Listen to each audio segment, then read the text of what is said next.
Formula 1 is a global motorsport that involves the fastest single-seater racing cars in the world, with races taking place on a variety of circuits all around the globe. F1 cars are capable of incredible speeds, and their performance is largely thanks to the engine development. The sport has a long and storied history that has seen a lot of technological evolution, including the introduction of turbocharging in the 1970s and 80s.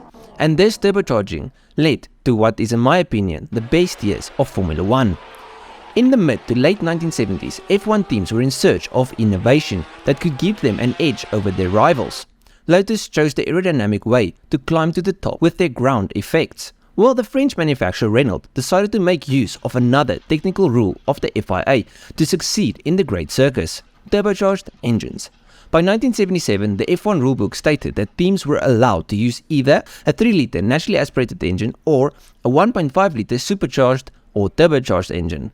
Now, Renault was the first to start with the brand new turbocharged concept, but the first season was rough due to constant engine reliability problems through all of the races in 1977. Another problem was the fact that the car's aerodynamics was a mess, as Renault focused all of their attention on the engine. Now, the car that Renault was building, the RS01, was nicknamed the Yellow Teapot by Ken Tyrrell, which eventually remained the name under which the car was to be known in the history books. The engine block was built from cast iron to resist the forces of turbocharging, so the engine was really strong. But there was a problem. Unfortunately, the power plant provided huge turbo lag at the beginning. When the boost of power was finally triggered, the Michelin tires failed to cope with it. In other words, the cars would start smoking the tires at speed when the huge power boost was created, and the tires would wear off very quickly. This surge of power and loss of grip made the cars kind of undrivable. Now, the Yellow Teapot would eventually fail to finish the rest of the 7 races on schedule, but the turbocharged solution was kept by Renault for the next season, as the new engine produced a constant 500 horsepower. During the 1978 season, the French designers worked heavily on the aerodynamic package of their cars, while also furthering the reliability of the engine by adding twin turbochargers to resolve turbo lag issues. By the 1978 American Grand Prix at Watkins Glen, the RS01 had already scored its first ever points in Formula 1 through a 4th place managed by Jean-Pierre Jaboulet. The first race win recorded by Renault's turbocharged power race car happened only 1 year after, in 1979, when the same Jaboulet won the French Grand Prix after leaving from pole position on the Dijon track, as projected some 2 years before by the French team. The V6 turbos held a visible advantage over the naturally aspirated Cosworth engines at high altitude, as Renault had scored their first pole position on a turbo engine a year earlier during the 1978 South African Grand Prix at Kyalami, which was also at high altitude. Then came the 80s. Now, the 80s were an exciting time for Formula 1 racing, particularly due to the emergence of turbocharged engines. You see, other manufacturers also started working with it. Ferrari, after observing the success of Renault's twin turbocharged engine, decided to switch to turbo power in 1981. Although they struggled initially, they managed to win 2 races through Gilles Villeneuve. Then, Ferrari's 1981 season was focused on preparing for the future, as they faced similar handling problems that Renault had encountered a few years prior, so it was mostly testing and developing for them. In 1982, this all paid off for the Italian automaker. Ferrari became the first manufacturer to win a Formula 1 title with turbo power, but the victory was overshadowed due to the tragic death of Gilles Villeneuve at Zolder. You see, during the final qualifying season for the Belgian Grand Prix at Zolder, Pironi had set a time just 1/10 of a second quicker than Villeneuve for 6th place when the crash occurred. Some sources indicate that Villeneuve was trying to better his time on his final lap, or specifically aiming to beat Pironi, as he was using his last set of qualifying tires.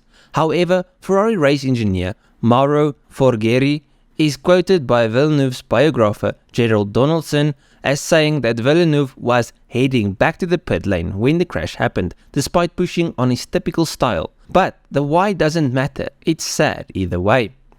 But as time went on, turbo engines were becoming more and more powerful, reaching up to 700 horsepower by the end of 1982. However, their power boost was not useful on technical twisty circuits, as the engines had to spool up the turbos, which took time. So by the time the turbos were up to speed, they were already in the next corner.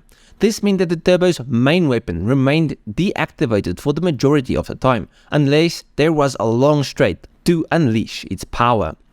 Now, because of this insane power, turbocharging was taking over, and in 1983 all the major teams in F1 had switched over and started using turbocharged units.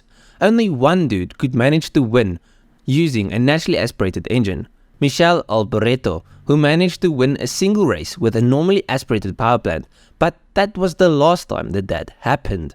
Turbocharging caused for a huge boost in engine power, reaching 1300 to 1400 horsepower in qualifying and approximately 1100 horsepower in the races. By the way, these cars were crazy and the people driving them were even more insane. When these turbos got to full boost, it was pure chaos, and all the drivers could do was hold on and try not to die. And just for reference, the Formula 1 cars of today only make around 830 horsepower, so 1400 horsepower is crazy for a car that needs to go around corners, especially when the power delivery is as unpredictable as it was with these cars. Anyways, back to the F1. BMW in particular did some interesting things, using seasoned inline 4-cylinder blocks picked up from junkyards and strengthening them through a process of nitridation, which involved leaving them out in the cold and also urinating on the blocks. Yep, you heard that right. They peed on their engines. Now, this process was meant to strengthen the blocks, but this is an engine myth. Peeing on your engine won't help you handle more boost, so please don't go outside and pee in your motors. It's not going to work. It's just going to smell funny and everybody's going to think you're weird. Anyways, I digress.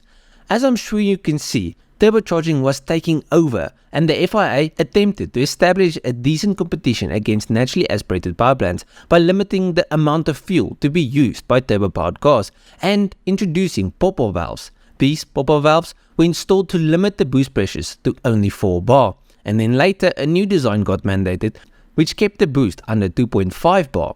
Now, Ferrari found a way around this and, well, essentially cheated. By the way, if you would like it, I'll make an entire video on Ferrari, how they did it, the history. Just let me know if you would like to see it. But let's continue. Now, despite these handicaps to turbo engines, the immense power that these engines generated continued to dominate the sport, leading to several teams switching to alternative championships for a chance at some wins and titles. The FIA ultimately banned turbocharged engines at the end of the 1988 season due to safety concerns and the increasing cost of developing engines. McLaren had used their Honda turbos and exceptional aero package to win 15 out of 16 races that season, with the legend Ayrton Senna winning the title. Although the ruling body's decision to ban turbocharged engines made sense from a safety and cost perspective, it also marked the end of the golden era of Formula 1 racing. The turbo engines had provided some incredible fights on track, thanks to their immense power and efficient aerodynamics developed by the teams to achieve both improved cornering speeds and ease of overtaking. From Alboreto's win in the 1983 US GP to the turbocharged cars, which just took over after that and won every single Formula 1 race up until the end of 1988. The introduction of turbocharged allowed F1 cars to produce more power and reach faster speeds. However, it also created new challenges. Turbo lag was a major issue in the early days, as it caused unpredictable power delivery and made the cars more difficult to drive. But damn, it made for some great races, and even greater racers. But let me know down below what you think of this era, and also let me know which of the Formula 1 cars in the history is your favorite. Do you like the new hybrids? Do you like the V8s, the V10s? These massive turbo stuff? There's a lot of iterations of Formula 1. Which one is your favorite? Let me know down below and maybe I'll make a video on one of the other ones. Yeah, so if you guys enjoyed this video, please have a like and subscribe to the channel. And if you did like it, you'll like all of my other stuff, so just go through my channel, see if there's something else you like. I'll check you guys in the next one. Cheers, eh?